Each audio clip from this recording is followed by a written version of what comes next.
Kasus mayat wanita yang ditemukan terkubur setengah badan di Malang, Jawa Timur akhirnya terungkap. Ya, pembunuh ternyata anak kandung korban sendiri yang mengaku mendapat bisikan gaib untuk membunuh ibunya agar mendapatkan harta karun.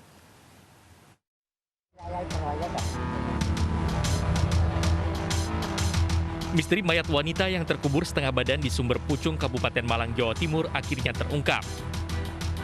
Korban diketahui bernama Mistrin, wanita 55 tahun, warga desa Sumber Pucung, Kabupaten Malang, Jawa Timur. Tragisnya pembunuhnya tak lain anak kandung korban sendiri, Arifudin Hamdi. Cerita bermula dari konsultasi mereka ke seorang dukun di Blitar, Jawa Timur untuk mencari harta karun. Sang dukun yang belum diketahui identitasnya memerintahkan ibu dan anak menggali di sebuah tempat tak jauh dari warung mereka. Setelah mendapat petunjuk dari paranormal, korban berangkat seorang diri ke lokasi dan meminta pelaku menjaga warung. Namun belum selesai korban menggali, tersangka kemudian menyusul ibunya ke lokasi diduga harta karun dipendam dan mendapati korban dalam kondisi tak sadar karena kelelahan. Ironisnya, melihat ibunya kelelahan, pelaku justru mendorong tubuh ibunya ke dalam lubang yang digali korban dan menguburnya setengah badan. Korban pun akhirnya tewas karena bagian kepala hingga perut terkubur tanah, sementara dari perut hingga kaki menjuntai di permukaan. Biayai keluarga sama bayar itu apa?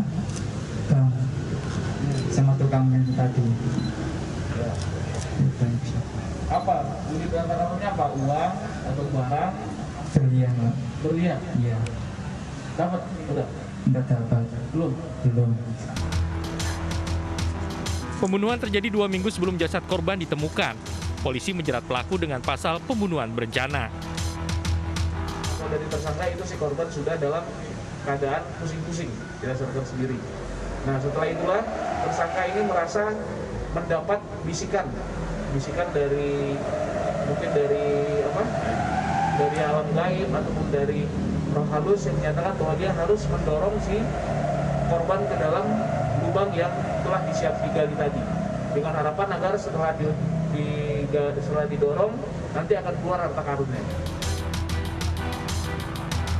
Sebelumnya, mayat wanita ditemukan terkubur setengah badan di sebuah lahan kosong milik PT Pembangkit Jawa Bali di pinggir Jalan Desa Karangkates, Sumber Pucung, Malang, Jawa Timur. Korban pertama kali ditemukan petugas pembersih rumput. Polisi baru mengetahui identitas korban sehari setelah penemuan. Korban Mistrin, wanita 55 tahun, merupakan pemilik warung yang dikabarkan hilang selama 2 pekan. Dari Kabupaten Malang, Jawa Timur, Saif Hajarani, iNews melaporkan.